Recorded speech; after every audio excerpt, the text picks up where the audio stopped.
Ladies and gentlemen, welcome to Movie Mortis, where movie madness lives. My name is Nick. And I'm Drew. And today, this is a Redux episode of the original Nightmare on Elm Street. I know we previously talked about it before in the past, but it's just Drew and I, and Tim didn't see the movie originally, because Drew, you can come in and correct me on this, but originally, our series Why Horror Matters was just trying to convince Tim, hey, this is why this horror movie is good. Were we going to get him to watch it? No, we're just trying to see if maybe a non-horror fan can get our other perspective, but Drew, do you want to pick up on this, or am I saying anything wrong? The concept just didn't work in practice as much as I thought it would on paper, so it is what it is. We kind of just blended in our horror series with everything else now, so Yeah. um, so we Yeah. figured, you know what, let's redo this episode. Plus, the old episode isn't to our recent audio quality standards, so let's change that as well. Since because I've got a new mic since then, Heck yeah. so I figured let's redo it, and maybe we'll end up finding new things to talk about A Nightmare on Elm Street because Yeah. it is a movie that has a lot of interesting themes and dynamics to it. Mm-hmm. So to kind of recap some basic info, Nightmare on Elm Street was released in 1984 and is directed by the horror legend himself, Wes Craven.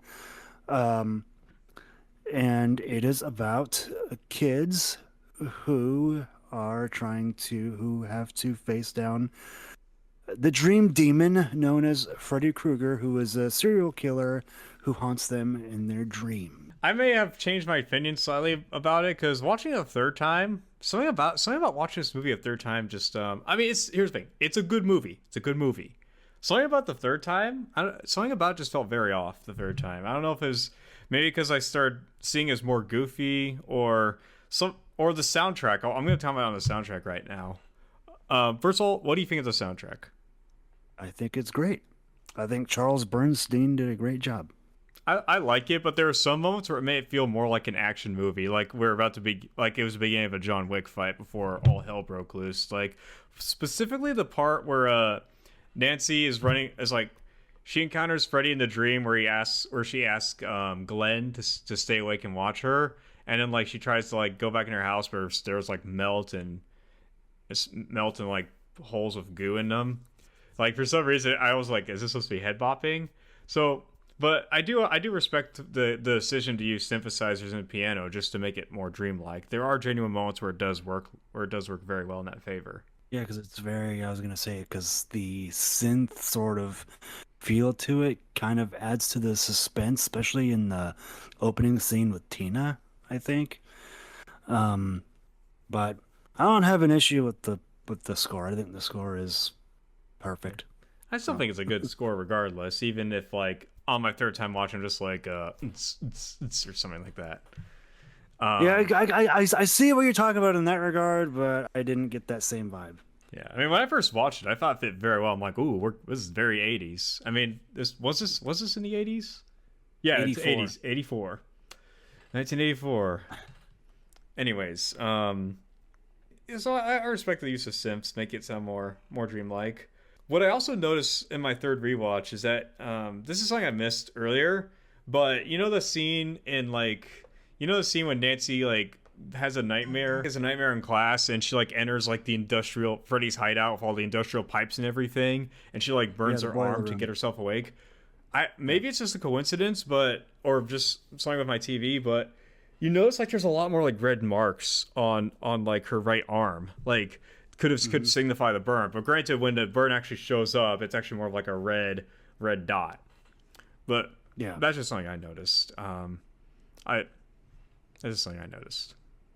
You got anything to say about that? Um, Not really. I do feel like we're kind of starting this podcast off on an odd note by talking about some of these ultra specific things. I'm sorry. Actually, You're yeah, good. I'm You're sorry. I good. just had. You know what? Let's course correct. Drew, you got any starting words to say? So for this movie, what's interesting about this movie is that this movie was a low budget production, um, as most of you probably are aware. So I think it's really cool, a lot of the stuff that they were able to do on such a low budget. On not such a low budget. In fact, here's a little bit of background on the film. So, Wes Craven originally wrote the screenplay for this movie in the early 80s, and he shopped it around Hollywood for quite a while. Studio after studio kept passing on it because they were like, this is stupid. Nobody wants a movie about dreams, blah, blah, blah. Studio after studio turned him down until eventually New Line Cinema, which was a struggling studio, just a small studio with like a handful of people in a small office in New York City who were on the verge of going bankrupt, greenlit the project because they were like, we need something, we need to stay afloat. And so Robert Shea, who is the head of New Line Cinema and is one of the producers on this movie, had to really scrape together a lot of money from various investors and various different people, and even a few other production companies. Um, and so, long story short, this movie ended up saving New Line Cinema because it ended up being such a big hit. I Um, completely forgot about that story. Yeah, I mean, And New Line Cinema is often called the house that Freddie built. In fact, on my 4K UHD Blu-ray of this movie, there is a documentary called "The House That Freddie Built: The Legacy of New Line Horror," because New Line Cinema, like the reason it still exists is because of Nightmare on Elm Street. I did. Yeah, I completely forgot about that. I completely forgot that. Because I remember you telling me this story before. Even I'm gonna be honest, viewers, I did not listen to the old episode in preparation for this because normally Neither I did know I. of Scream 2, I did listen to the first episode just to see, just as a little recap. But this one, I'm just like I'm kind of entering it with like a. I've already seen this film. I mean, I've seen films multiple times, but either way, I think my opinion still stands on this movie. But I'll still try and replicate what I said about this movie too. I should probably say that I am a big fan of this movie. This is one of my favorite horror movies. Honestly, I'm such a big fan of Wes Craven as a director. It's like I've liked pretty much everything I've seen that he has done. I've seen all the Scream movies. I've seen this movie. I've seen some of his other movies, like the original Last House on the Left, which is a very disturbing exploitation movie. And we will cover it Good movie. someday.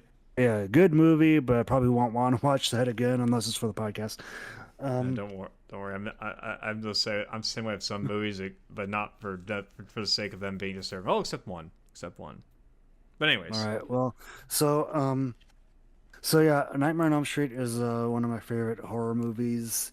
This movie is what made Wes Craven into a household name. So before this movie, he was by all means a successful director, but he wasn't like a household name. Like he hmm. had a few hits early on in his career, like Last House on the Left, like The Hills Have Eyes. Oh, I didn't know he Um, made that. yeah, he made the original The Hills Have Eyes. In fact, I remember a bit of a side story. I remember watching an interview from Wes Craven way back in the day where he was reflecting on Last House on the Left. And I guess the person who reviewed the movie for the New York Times, hated the movie so much that he basically personally insulted Wes Craven in the review of that movie. Jeez. Yeah. um, And so Wes Craven, I don't know if we've really talked about Wes Craven in detail. We've talked about him a little bit when we talk about the Scream movies, but Wes Craven to me as an aspiring filmmaker myself is he's somebody I kind of relate to a degree because so he actually didn't start making movies until his 30s. Wes Craven grew up in a very strict religious household. His father died when he was very young. Um, in fact, he said in one of the documentaries I watched that the only memories he has of his father was of him being terrified of his father because he was well, bit of a short temper and all that. But That's bad. yeah, he actually, when he was growing up, because of his mother's strict religious views, movies were strictly forbidden in his household. Oh, that sucks.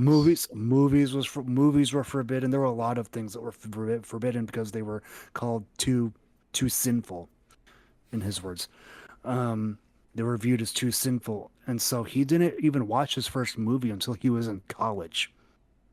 Damn. And yeah, and so the reason I kind of relate to him in that way is because I didn't want to start making movies until a bit later on in my life, usually around high school and college. That's when I kind of started to pursue this career, even though it's something I had thought about before. But I originally had different ambitions when I was in high school. I wanted to be a video game developer, but at some point along the line, I was like, you know what, I'm going to do movies, and that's what I'm still pursuing. Hmm. So I kind of relate to him in that way because like he didn't get his start until much later in his life. So, and also another way I relate to him is that he, much like me, when I first started pursuing my career in films, I didn't have a super big interest in making horror films, and neither did he. In fact, Wes Craven didn't want to be a horror director. He wanted to make dramas and other stuff like that. Yeah, you said you But wanted to make crime thrillers, yeah, he which is wanted, crazy because I want to yeah, make crime thrillers as well. I want to make yeah, action crime thrillers as well. yeah. And so Wes Craven, the reason he kind of got boxed into being a bit of a horror director is because he I guess he got to know some theater owners, I guess somewhere in the East Coast, and that they were, I guess, they came to him and they were like, "Hey, West, can you we want a horror film for this like double feature or something that we're planning. Can you like write a horror film for us?" And he was like, "All right." And so he spent a weekend writing the movie that would become The Last House on the Left, Hmm. and essentially that movie's success is sort of what got him to be boxed into a horror film director. He got offers and stuff to do films, and they were all horror films. So he kind of realized that, okay, well, if I'm going to have a career in this, I'm going to do horror films. And I will say, too, if you watch Wes Craven's, any of his interviews talking about horror films and why people like them and what he finds fascinating about them, it's genuinely like very insightful and genuinely Hmm. like very like interesting. So Wes Craven was a very highly educated person. In fact, before he did his career took off from films, he was a English professor.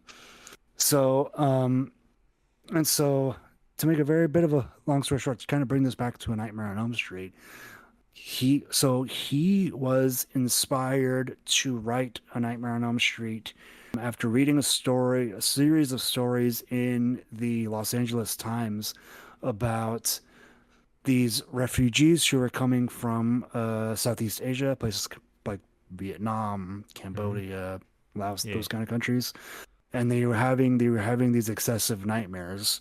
And there was this one story, there's one specific story that he read. There was this one kid who was having nightmares to the point where like he couldn't sleep. He was afraid to go to sleep because he Hmm. was like, I'm gonna die if I go to I could die if I go to sleep. And his parents were like, "Hey, it's nothing, no big deal. Take these sleeping pills." And they had these sleeping pills that they would give him that he wouldn't take. And he had they eventually found like coffee makers and stuff in his room. And so I believe he stayed up for about a week because he was just genuinely afraid for his life that he fell asleep, that he would die. And he eventually did fall asleep one night, and his parents were like, "Oh, thank God he's asleep." They were happy that he was getting sleep. In the middle of the night, of that night, they heard screaming coming from his room.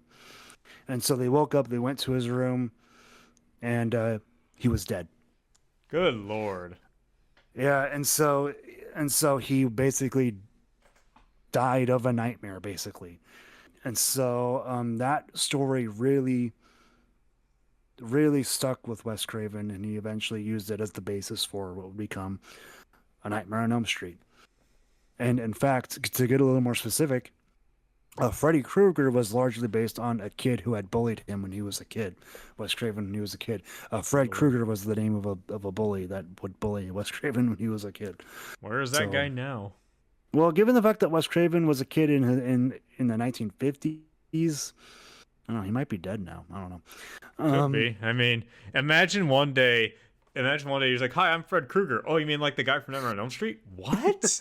Like, imagine that. Like one day, like the guy you bullied makes a film where you're named after the villain. I mean, I don't know how I would feel about it, but I'm kind of thinking to myself, as a big horror fan, I would view that as a badge of honor, personally, in a weird, sick and twisted way. Yeah. But yeah, and yeah, like I said, Wes Craven shopped the script around to studio after studio, who all passed it off until it eventually went into New Lines, got greenlit by New Line Cinema, saved the Yeah. company, blah blah blah. The rest is history. Yeah, and the rest is history, and it spawned a whole franchise that Wes Craven. I think he only had like input on Nightmare on Elm Street 3, Dream Warriors. I guess he wanted that to be the end of the series, but it wasn't. Yeah. Spawned a whole franchise, and he wasn't involved in the sequel, which explains a lot. Just as a quick side note, I didn't really like the sequel as much as the first one. The sequel I thought was way more goofy than the first one. Yeah, the only really like sequel he was like really a part of was Wes Craven's New Nightmare, which technically isn't a sequel. It's like a spiritual sequel. Yeah, it's like a spiritual successor, a spiritual sequel, which I like that movie a lot. I think it was pretty good. I wanted to mention too is like this movie. Did this movie ever feel funny to you at times? Like it's whole horror, but do you ever feel like it might have been a little funny at times? Maybe a little bit. I know there's a few scenes where Freddy is trying to. Well, there's that one scene where Freddy is chasing Nancy. I think it's Nancy, and Is it the blonde one or the long-haired it's one? it's the part where he cuts off part of his fingers and the blood comes out. Oh yeah, I think he was doing that to be intimidating and also try to amuse himself. I think. I don't yeah. know. But it kind of plays on that campiness a little bit. I think that's Oh kind of yeah. what you're getting at. It is a I little mean, campy at I mean, times. don't get me wrong. The sequels push the camp up way further. This movie, Oh, they is absolutely do. yeah, yeah. I This mean, I've movie only is, seen Nightmare 2, so Oh. take my opinion for a grain of salt on the yeah, sequels. but yeah, this movie is more just straight up horror. It So, is. I can see it. I think on my third time that I wasn't really as scared or anything because um, I'm trying to remember like what parts maybe kind of raise an eyebrow, but honestly, I mean, in hindsight, maybe that I don't know, but I think because like probably the scene where the blonde girl, was her name Lila? Tina. Oh, Tina. I'm sorry, I misheard you. Tina, where she's like floating in the air and Rod's just watching in horror. Yeah. That, or I was just thinking to myself, how'd they shoot that? Because there's one scene I really liked where it's like when Tina's just like on the ceiling reaching for Rod. I'm willing to bet they filmed that upside down. Like they filmed that part upside down. They Well, like intercut it with like this is before digital editing, mind you, viewers. They intercut the scene. They kind of probably intercut another footage of Rod looking at her. Like I'm thinking to myself, I wonder how they did that. That's pretty cool. That's pretty cool for 1980s. well, I have the answer. Let's hear it. So, dude, it is really impressive how they managed to do all this on such a low budget. I know. Like I thought this was a mid-budget movie, not a low-budget movie. Like everything is so impressive. Yeah. So, I watched one of the documentaries on my physical copy here. Obligatory fuck Sony. Fuck Fuck Sony. Sony, fuck I have a physical PlayStation. copy too that comes with both Nightmare on Elm Street the original and the remake, which we could talk about one day. Unfortunately, the main menu on this is very lackluster. It only comes on one DVD, and there's no special features. There's just play movie and play movie. All right. Well, also fuck Google Play too. Fuck Google Play. Yeah, for that Lord of the Rings guy. Oh yeah. Poor Lord of the Rings guy. But so my 4K Blu-ray comes with. It actually comes with a decent amount of special features, especially when you consider the fact that you can't fit as many stuff on a 4K disc as you could a regular Blu-ray disc. But so it comes with one of the documentaries that I watch is called "Never Sleep Again: The Making of a Nightmare on Elm Street," and so it's a pretty thorough documentary about the making of a Nightmare on Elm Street. And so for that particular scene, the scene with Tina's death, so they basically built a rotating room, basically on a stage. Oh wow. So what they did was they had this room that they could basically rotate different ways to get different shots that they need. And so Hmm. they had camera people as well as a couple of the actors basically strapped in, almost like an amusement park ride almost. Uh-huh. Um, and to get so the shots where Tina is on the ceiling, she's technically on the floor because the ceiling it was rotated in a way where the ceiling is the floor and the floor is the ceiling. And they were able to afford a rotating room on a low budget. Did they ever reuse it for anything else, or just that one They scene? did. They did. They reused it for Glenn's death. Ooh, They reused it for Glenn's death. So to like spurt the blood out. yeah. So what they did was they rotated the room again, ceiling, floor, floor, ceiling, and basically they just poured the blood down with the they just poured the blood down. I think with the camera upside down, so it gave the look of as if the blood was shooting up, but in reality it was shooting down. Interesting. So yeah. That's super cool. Like, I was afraid like they only built it for one set. It's like, what are you guys doing on a low budget? But then I realized, oh, reusable. Smart. Yeah. Yeah, and it's like, and to get back to Tina's death, something that they said in that documentary was that they wanted to make because Tina's death is the first death you really see in the movie, Mm-hmm. and they wanted it to feel otherworldly, to feel very supernatural, to feel very dreamlike, to And know, they hey, succeeded. this isn't your typical Jason Voorhees or Michael Myers who are just stabbing people over and over again. This is something different. This is a demon who could do all these supernatural things to his victims, Hmm. and it not only does it create such a memorable scene, memorable death scene, it also helps it stand out from the just the litany of other slasher movies that were out at the time. Remember, this is the '80s during the slasher boom. Oh yeah, yeah.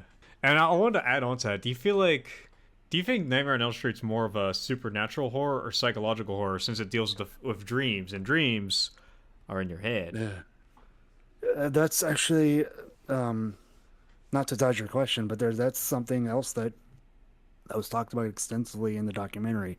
How Wes was like, I think he was talking about how, horror films often more than any other genre can overcome cultural boundaries, right? Mm-hmm. Because the best horror taps into fears that are very primal. And Nightmare on Elm Street specifically, it taps into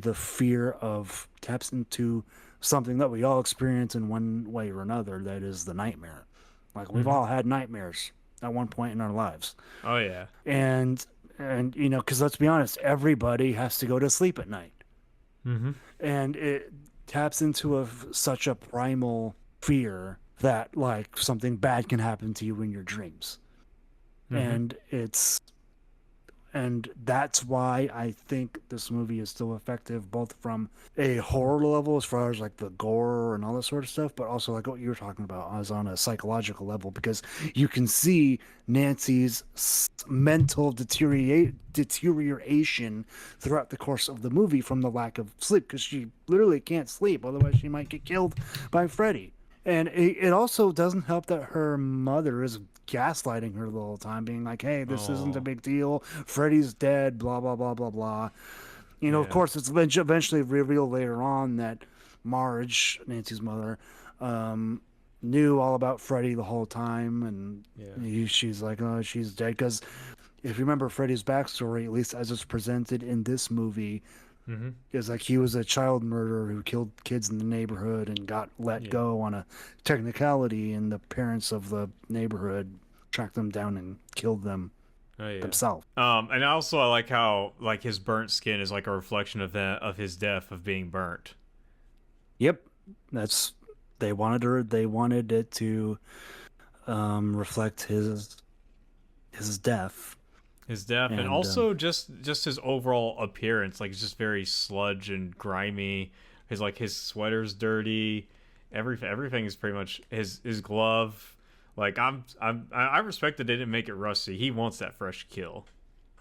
Well, again, something else that they talk about in that documentary was that when they were kind of designing Freddy Krueger's glove, they wanted it something to where he could have designed it himself with parts that he found from his boiler room. That's super cool. And Yeah, and so, that's why it looks that way. mhm. Yep. I I I, I find Freddy's methods interesting. How he's able to like haunt in dreams. Like when the moment you start dreaming, you're pretty much in his domain, and he can also go into reality as well, which which I'm okay with them not explaining. I've seen the concept of people taking nowadays. I see the people of concept taking dreams and reality as one. I mean, heck, my favorite anime of all time deals with dreams and reality. I'm just gonna plug it anyway. Dream It or Marry. All right. I was gonna hold off for you, Drew, but this is my favorite anime of all time. So Dream It or Marry. Anyways, back to Nightmare on Elm Street. Anyways, uh, yeah. So that's why I kind of want to bring up. Do you see this movie as more psychological horror or supernatural horror? Because I want to say it kind of blends both together. Because Nancy's being tormented, her mental state's deteriorating. There's also like elements of the unreal because like Freddy killed Glenn by like gushing all that blood out. Even the police officers see it as well, and I feel like we could go later to the end of this movie as well, which I know we commented on the end, but I don't know if I want to get into it right now, but We'll get to I that mean, later. yeah, I feel like it's at distinction. I mean, nowadays you don't really find out what's real and what's not, but I do feel like at the end though it does kind of leave you questioning that, which yeah, again, Yeah. Um, what? so, So something that I really have to commend this movie is that is that the dream sequences are, I think it shifts from reality to the dream world very seamlessly. So like there's that one scene when Nancy is in class and she's about to doze off and she closes her eyes. She opens them and then she sees Tina in the body bag after that. oh But it's yeah, like I feel like you can just sort of instinctually know as the viewer. It's like, okay, we're in the dream oh world yeah, now. She's asleep in class, and what we're seeing now is the dream world. hmm, that makes sense. Yeah, it's I mean, this movie definitely does. I feel like only at the end does it really get confused between what's dream and what's reality. Yeah, Which screw, I can't. Sorry, that's my one criticism about the movie is that I hate the ending. I agree. The ending was so weird. Like, did everyone just magically come back? Is Nancy still dreaming? Because like you even see Freddy like teleport her to her boiler. Wait, was that her basement or just the boil or the actual boiler room? And are you just talking about in the climax, right? The climax, yeah. Yeah, so she goes into the basement, right? Oh, the basement. Right. And then I guess Freddy, because it's a dream world. Remember, Mm-hmm. she's in the dream world at this point. So I Yeah. guess there was another door that led down to Freddy's boiler room, like a level deeper. I should probably mention again my 4K Blu-ray of this movie. It actually comes with alternate endings. Um, So, yeah. so one of them, so there was three endings. One of them was a happy ending, one of them was a scary ending, and one of them was a Freddy ending.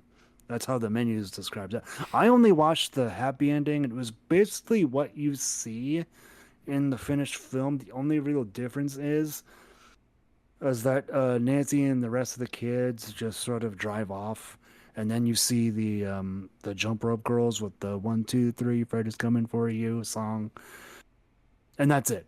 That's the ending. Which Oh, so it doesn't cut to like Freddy dragging Marge into the window.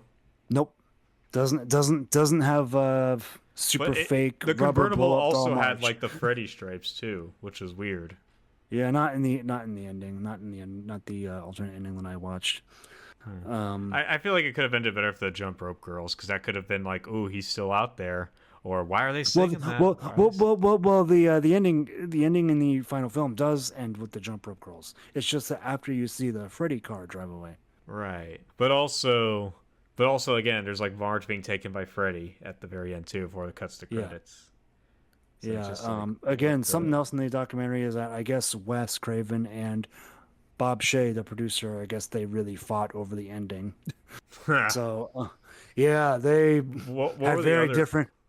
They had very different ideas on the ending because What was the scary and Freddy ending? I didn't watch them. Shit. But yeah, so Bob Shea and Wes Craven fought over the ending. Wes Craven, I guess, wanted a more kind of happy ending, and Bob Shea wanted them to sequel bait in the ending. Um, yeah, and Wes was like, "No, I don't want to." That just cheapens the movie to just sequel bait at the ending like that, blah blah. So they fought over it, and the ending that you see in the final film is basically a compromise between the two. Hmm. So yeah, I see. yeah. I see. Even Heather Langenkamp, who plays Nancy in the documentary that I watched, was like, why are we shooting so many endings? Because they kept fighting over the ending. She was like, why are we filming so many endings? Who's in charge here? Like, what are we doing? Yeah. But yeah, That's that's like funny. the one blemish on this movie is that the ending was just not good. And I should Yeah. probably mention too, so this is kind of a nitpick on my end, but I swear everybody, all the adults around Nancy are, how do I put this? Dumb. Fucking idiots. They are, yeah. The adults are very dumb. Like even when Nancy's in that like mental like research facility, like they see the Yeah. scratches on her arms and everything, and she Uh-huh. pulls out the hat, they still don't believe her. Like how like what teenager in the 1980s has a fedora? Like Exactly. she literally pulled it out of her dream, and they still think nothing supernatural is going on. Or hell, Mm-hmm. even after when they find the aftermath of Glenn's death, even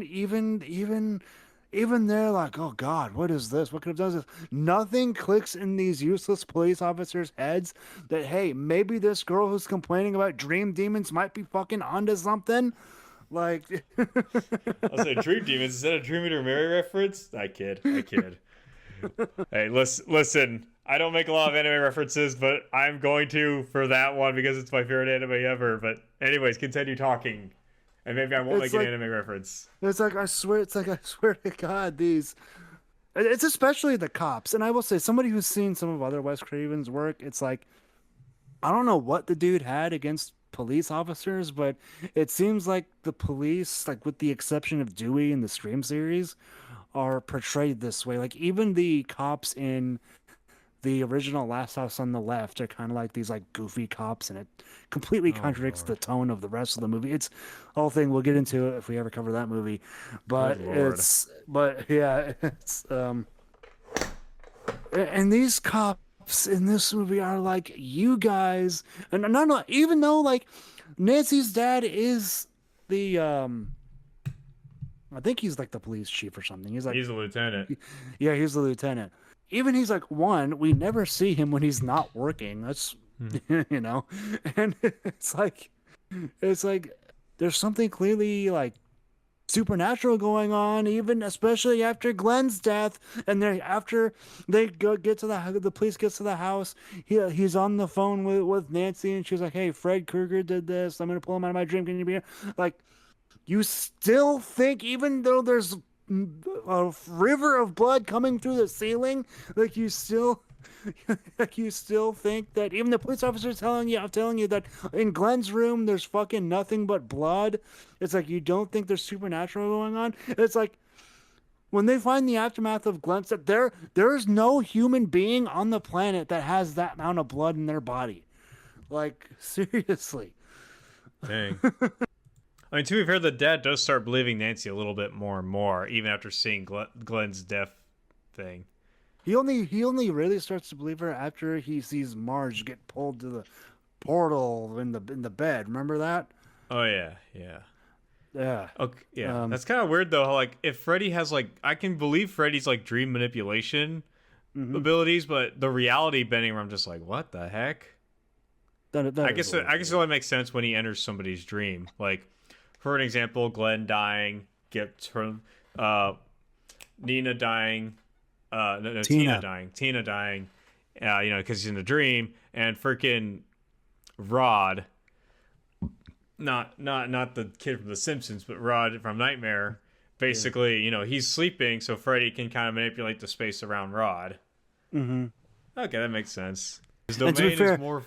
Sorry, you yeah, first. and to be fair, even in Nancy's dream that precedes that, we see Freddy coming into Rod's cell Mm-hmm. in the dream. So, I see. but yeah, Hmm. I just wanted to make a comment that man, these adults are so stupid. But I think that They also are. at the same time, you know, it's like it. I once heard a reading of this movie where it was like this movie might be about an allegory for mental illness. Think about it. Really? Think about Like, it. yeah. It's a silent killer that only you can see that could be deadly if it's not dealt with. Doesn't that describe mental illness to a degree? I mean, I don't have some, you know, I'm not somebody who struggles with mental illness, but I know there's plenty of people who are, and it can cause serious problems. What did you think of the scene when I know we kind of touched on this earlier. What did you think of the scene when Marge tells Nancy that of the Freddy Krueger sort of backstory? I thought it was interesting for the sake of the film. I didn't know if that was Marge finally telling Nancy that she could be right. It just felt more like backstory and kind of her just kind of drunkenly talking since she started drinking. I mean, to me, I got thought that was scene was Marge trying to be like, "Hey, Freddy's dead. You don't have to worry about him. Here's the glove that we took from his body. Hmm. Here's the glove that we took from him. It's like you don't need to worry about him. He's dead. I guess you can kind of look at it as kind of like a bit more gaslighting on her part. Oh. Um, but um, but yeah, I thought that scene was cool. Yeah. Um, so what do you just in this first movie? What do you think of Robert Englund's performance as Freddy? I thought it was pretty good. That was pretty good. I think, especially when you compare Freddy Krueger to other like 80s horror villains, it's like he's the only one that he's the only one that can speak and consequently have a personality. Yeah. And he Um, makes a lot of quips too. oh yeah. Like And he gets a sick enjoyment out of terrorizing people. oh yeah, you have to remember he's a child killer. That's his thing. That's true.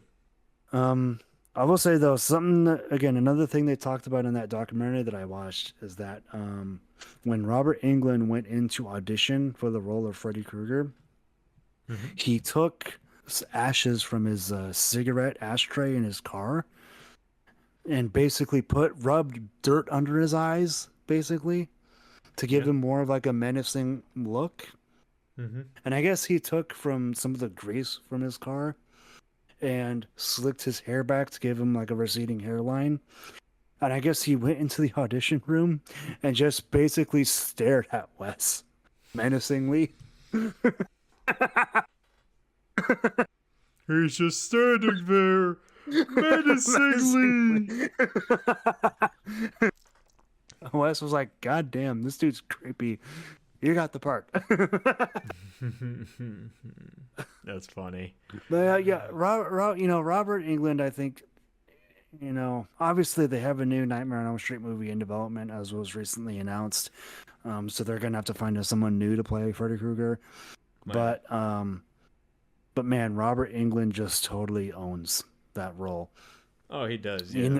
Even though he's covered in makeup and stuff, it's like you can still sort of like the makeup is made in a way to where he can still sort of like make facial expressions and that you can like see and again compared to other slasher villains who just wear a simple mask. Yeah. Um, Yeah. Trying to. Sorry. I thought I was looking up something, but now I can't remember. Oh well. Anyways, but yeah. Oh no! and Did he play through like the original Wes Craven run, or did he? Oh, he came back for Freddy versus Jason. He came back for Freddy versus Jason. That's awesome. Yeah, so Robert Englund played Freddy Krueger in all the Nightmare on Elm Street movies up until Wes Craven's New Nightmare, up until Freddy vs. Jason. Mm-hmm. So That's super cool. in the remake, it was someone else. In the remake, it was someone else. Hmm. In the The remake, it 2010 was the guy who remake. played Rorschach in the Watchmen movie. Yeah, yeah. And something interesting too is that a lot of people seem to think that Freddy's sweater is the stripes are red and black, but it's actually red and a specific shade of green. Hmm. And do you want to know why those colors were chosen for Freddy's sweater? Why? Because I guess Wes Craven read in some sort of like scientific article that that particular shade of green and red were like the two colors that the human eye has a hard time seeing together. Mm-hmm. So that's why those two colors were chosen because it was kind of unnatural. So Oh, yeah, it kind of is. Like, it feels very grimy and this is the best way I can describe it, pukey, if that makes sense. yeah, it's meant to be kind of like unnerving or like difficult to look at. That makes sense. Yeah, it. In fact, the whole movie feels very grimy. I don't know if it's the fact it's just an old film shot on like film, Hmm. but like there's just something about the whole film except for the ending before the Freddy car appears, and that is like Well, it's everything's just so also dampered and just grimy and dark. Like it's also the set design too, because you have to oh think yeah, about, especially in a lot of like the dream sequences where they're in alleys or they're in Freddy's boiler room, which is very. They intentionally went and shot somewhere in an old boiler room that was very old and very kind of like rundown looking. In yeah. fact, when they were shooting in the boiler room they were shooting in was lined with asbestos. So everybody was breathing in asbestos the entire time. Yeah. Good lord. Yeah. Um, so yeah, I bet that wasn't very fun. Um, No but way, yeah, man. That is they intentionally shot this film in places where it would look very grimy and very sort of just dirty. dear lord. Yeah. Dear lord. I still just the fact that they breathed in actual asbestos. You think that would kill somebody? I don't think anybody suffered any serious health defects. I mean, from what I remember from the documentary, the entire film was shot in like 31 or 32 days, and there's Hmm. only like a handful of scenes in the boiler room. So I don't think they were there for super long, but Hmm. still. In I see. fact, a fun fact, that same boiler room where they shot A Nightmare on Elm Street, the 2000s metal band Disturbed shot a music video there. I forget which song it was, but they shot a music video in the same boiler room. I'll be darned. Yeah, and yes, they all that asbestos was still there. A little fun fact, but yeah, the set design and everything else is very. If it's not super grimy, it has a dark suburban feel to it. You know, because a lot of this movie takes place. There are scenes in this movie that takes place in Nancy's or Glenn's bedroom, and even those rooms, especially like Nancy's bedroom, at least to me, feel very like confined. If that Mm-hmm. makes sense, Yeah, feels very confined and very like it's even sort of darkly lit for most of the time. So it is. Yeah. What was your favorite death in the movie? my favorite death in the movie. I'm probably gonna have to be boring here and say Tina's death just because it was so otherworldly and it's just so impressive what they were able to accomplish on such a low budget with the rotating room and Oh yeah. everything and all the gallons of fake blood that they had to have Mm-hmm. for those particular scenes. Yeah. I have to agree. I think. I will say I'm sorry. though, it's kind of going back to that whole sequence with Tina, where you really get your first full on view of Freddy, is so good. Like it is so good. I really love that effect where you see Freddy's arms stretch out, Oh yeah. and it's like I guess they accomplished that by having by basically having these fake arms that they use like poles or something to stretch out as long as they could from wall to wall. So, Mm-hmm. and the way like Freddy's claws sort of just scrape on the wall of the back alley Yeah. as he kind of comes into view, like it's just it's so good. It's so good. It's so good, in fact, that I even did an audio design class assignment for this scene. Oh, nice. Did the teacher assign it to you? You get to pick your own audio scene. So, about a semester ago, I was in a audio design class. For our final project, we got to pick a scene from a movie that we did an entire new audio dub of. So I Hmm. picked that particular scene.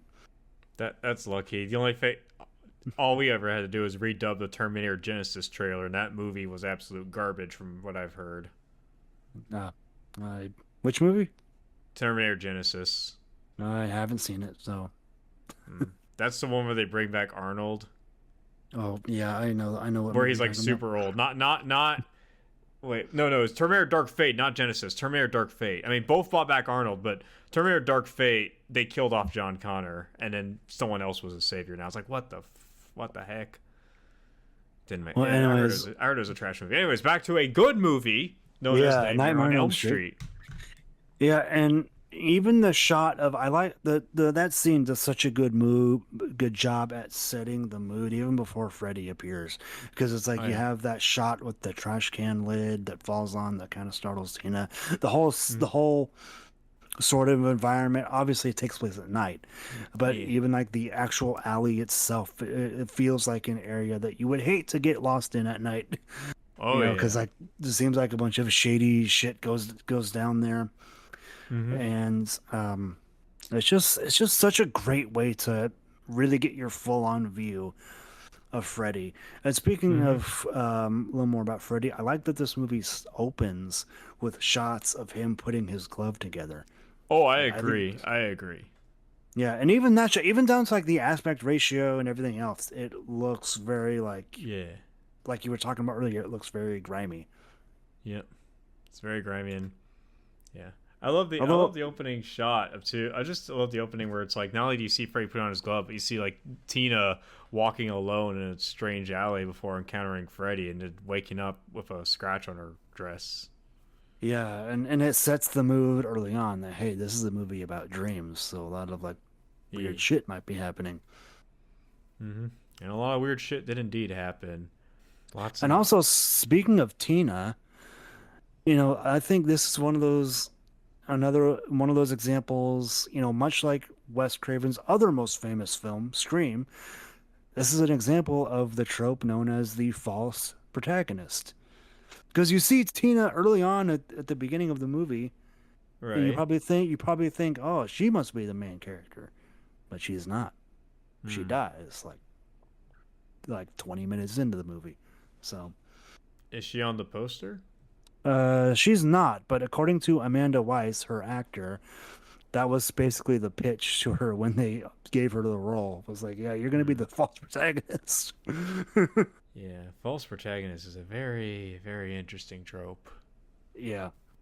Sometimes it can work, like in this movie and in Scream and in Psycho. Oh But yeah, it's true. but you have to be careful with it, not to like overuse it and not to like, Oh yeah. I you know. mean, you got me. Sorry. I'm looking up something real quickly to see if this is a mother of God. This is a false protagonist trope. It happens in what I it had. They did the false protagonist joke in GI Joe Retaliation, a very bad sequel to a very mid action movie. Okay. But anyways, um, back to Nightmare, a good movie. Yes. Anyways, A good use of so the that, false protagonist. And even yeah, in Tina's short screen time, you kind of get the yeah. Wes Craven was always very good at establishing likable characters early on in his movies. So it's like you kind of got a vibe of the four main characters that the movie follows. You have Nancy, who's the final girl. You have Tina, who's her friend. You have Rod, the sort of bad boy boyfriend. You have Glenn, played by Johnny Depp in one of his first ever movie roles. Mm-hmm. Um, it's so strange though seeing Johnny Depp at such a young age. Oh yeah, I agree. Oh Uh, yeah, because like Johnny Depp looks so unrecognizable from like his later adult roles. It's funny too. A long while back I watched Rain Man, which had Tom Cruise, and young Tom Cruise and young Johnny Depp almost look alike. yeah, Even almost down to the same voice as well. I don't know what it is with like I don't know. Maybe I'm just hallucinating, but And Still. in that documentary that I watched, the Never Sleep Again documentary I watched on the 4K Blu-ray, apparently Johnny Depp was really hesitant to do this movie because he was terrified of being on camera. Yeah, he was Wow. very, yeah, he was very. This is like I said, this was one of his first. This might have been his first major acting role because like he was not used to being in front of the camera. He was just, he was really timid, but and he was always worried throughout the whole production that he was doing a bad job. That's very interesting. I mean, considering what a massive star he is now, but Mm-hmm. it is, yeah, it's crazy. Crazy indeed. And I guess, and for a first role, he did pretty good. Yep, he played the nice boyfriend pretty well, even if his character is kind of an idiot sometimes. Oh yeah, he definitely felt like a guy who means well, but kind of a little klutz. Like when he Do falls any of asleep the when Nancy tells him to stay awake. Oh yeah, I'd hate to be a narcoleptic in the Nightmare on Elm Street world. I don't know if this is a spoiler, but do Tina, Rod, and Glenn come back in number three? No. Oh, so they're assumed dead. Yeah, yeah, Okay, I think because I'm pretty now sure. the Yeah, ending, to Nightmare One. Well, let's just say it yeah, was never Lo- real. yeah. Like I said, that ending just kind of sucks, and it's just ugh. I don't like And that ending. they do the same thing in Nightmare Two, by the way. They do the same thing in Nightmare Two. Yeah, I should probably mention I haven't seen any of the sequels beyond Wes Craven's New Nightmare, so Mm, I do know that Nancy and her father came back in Nightmare 3. yeah. So Yeah, I only saw Nightmare 2, and that was more of a comedy than a horror film. I'm gonna be real with you. That being said, yeah, they upped the ante on the special effects, but I don't really have much else to say about the first Nightmare on Elm Street. I think it's a pretty solid horror movie, and it's kind of cool to see where one of Wes Craven's biggest gems are, and yeah, it's all I really got to say. Drew, you have any? West, Nightmare on Elm Street it's truly one of those foundational horror movies, if that makes sense. It's one of those movies that, for one, it inspired a whole generation, because it was such Mm-hmm. a big success when it came out. And like even to this day, it's like its impact can still be felt, even though there hasn't been a Nightmare on Elm Street movie since 2010. Mm-hmm. And it's just one of those sort of like landmark horror movies, something similar to movies like The Exorcist or Halloween or one of those other like tentpole sort of horror movies that you just need to watch. And I think it goes back to the power of the power of dreams, if that makes sense. The Mm-hmm. power of just the thought of somebody invading your dreams. And I mean, think about it. When you're asleep, that's supposed to be when you're the most vulnerable, but also the most at peace, you know. Oh yeah, And somebody invading that, especially someone like me, like I love my sleep. I love getting my sleep. yeah. uh, and it's like having somebody just invade that is a fucking terrifying thing to think about. Mm-hmm. And using your sleep against you, it is so fucking terrifying. And I think, again, it goes back to horror movies being able to transcend cultural boundaries. And to me, like, this movie is one of the clearest examples of that.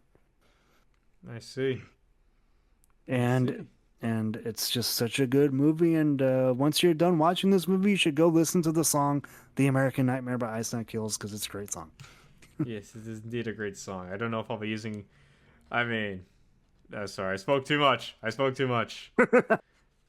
Well, But yeah, one more thing I want to ask you. I completely let's hear forgot it. about this until now.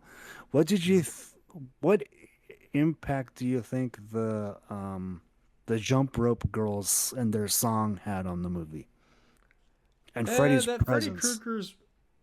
I think that's more of just like the fact that Freddy Krueger has an effect on people, whether the adults like to admit it or not. Especially Nancy's mother, Marge.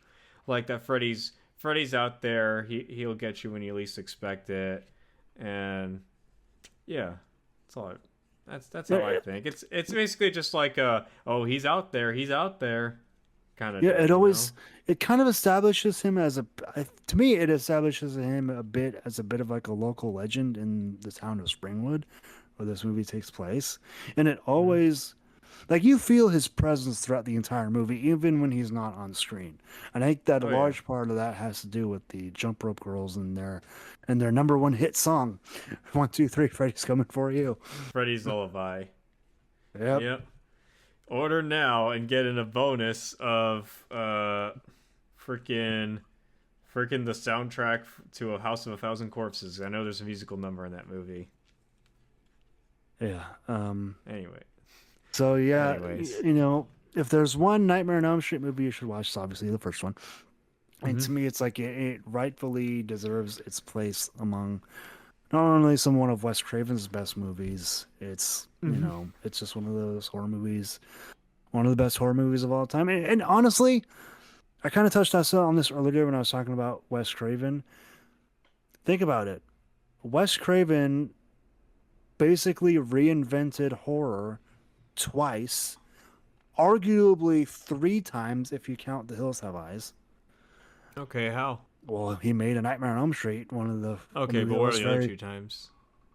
Scream, Mm-hmm. And? and arguably The Hills Have Eyes. Hmm. What came first, Hills Have Eyes or Texas Chainsaw Massacre? The Hills Have Eyes, I believe, came out in '77, so that would be 3 years after Texas Chainsaw Massacre. 24. I'm fact checked. I'm fact checking. Yeah, Hills have. All right, 70. Oh yeah, so 3 years. 3 years after Texas Chainsaw.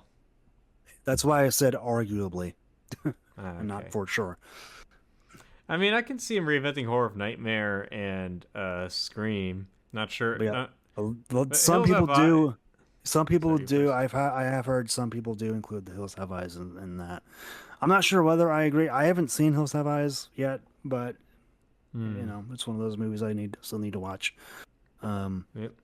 but he at least invented horror at least for two different decades, the '80s and the '90s, which that's no small feat. I see. I mean, hell, I don't even think another filmmaker from his time. I don't even think that's something John Carpenter can say, because like he only really reinvented horror once with Halloween. Hmm. So oftentimes when people talk about the best horror directors, the two most often hear about, at least in my experience, is Wes Craven and John Carpenter. I see. That's fair. That's fair. I That's. I know some people say Alfred Hitchcock, but he only really made one horror movie. He was more of a So suspense guy than a horror yeah, guy. He's more of a suspense guy, which I respect. yeah. Though, I'm gonna be honest. I've only seen like I think I've only seen two Wes Craven movies from memory. Scream. Did he do Scream 2 actually? He did all the Scream sequels up until the fourth one. Okay, three. Scream 1 and 2 and Nightmare on Elm Street. John Carpenter, I've seen The Thing, horror movies, right? So no action movies. I can't include Escape from New York. Oh no, Yeah, I've seen horror The movies. Fog. I've seen The Thing. I've seen In the Mountains of Madness. They Live, unfortunately, doesn't count. Not In the Mountains of Madness. In the Mouth of Madness. Um. You've seen Halloween, right? Oh yeah, I've seen Halloween as well. Yeah. So four. What? Yeah, three. Three. Hang on. Let's see. The Thing. In the Mouth of Madness, The Fog. Yeah, so four John Carpenter horror movies, not counting They Live or Escape from New York. And I was gonna make a statement that say so far I kind of lean towards Carpenter because like the way I mean like aside from Halloween, I love his approach to like more out there horror like The Thing and In the Mouth of Madness, which I would really love to cover one day. We will. By the We way, will. once again, rest in peace, Sam Neill. I don't Sam know if I Neill. mentioned that Yep. before. Sam Neill. I rest in peace, Sam Neill. He was in that movie. Great film. Yeah, I mean, you can go either way. I mean, I would say I think Craven's career is more top heavy, if that makes sense. Pop heavy. Top heavy. Why is that? In the sense that it's like, yeah, okay, yeah, his movies that are really good, like Nightmare on Elm Street and Scream. Oh yeah. He also made a lot of mid-tier made-for-TV movies, like Summer of Fear, like Hmm. what's the other ones that he did? I was even some of his the other theatrical release movies weren't super well received, like Shocker, like Deadly Blessing, things like Oh that. yeah. Um, Yeah. I haven't seen those, so I can't comment on it. Yeah. Even one of his latter movies, My Soul to Take, wasn't particularly well received. He did Yeah. do. I have this movie, but I haven't seen it. He did Red Eye, which I know was very people say is very underrated. Um, that was I in the mid see. 2000s, but John Carpenter, he every movie that I've seen from John Carpenter, I've liked. Oh Halloween, yeah. amazing. The Thing, masterpiece. The Fog, super underrated.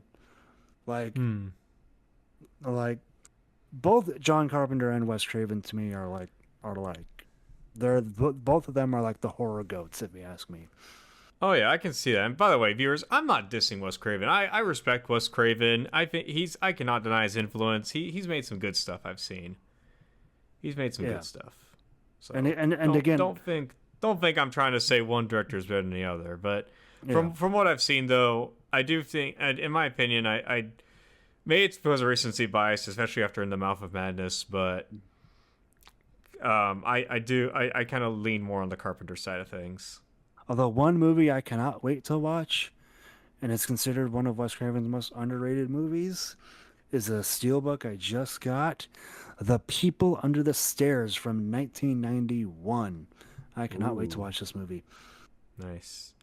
Oh, yeah, This one, and I'm holding it up right now. one more thing about Wes Craven. Apparently, he directed the 1980 he wrote the script for the 1980 no he wrote and directed the 1982 comic book movie Swamp Thing. Yeah, he did. That's crazy. Swamp Thing is like a lot of movies. Yeah. Well, unfortunately, though, the movie's production was really terrible, and Oh, it was that that's the whole thing we sucks. can get into if we ever cover that movie. But I I'd be down to cover it. yeah, I'd be down. I'm hoping we can cover this movie one day. The People Under All the right. Stairs. But anyways, viewers, I think that's pretty much all we got for this Nightmare on Elm Street Yeah, episode. I like Nightmare on Elm Street, and it's a classic.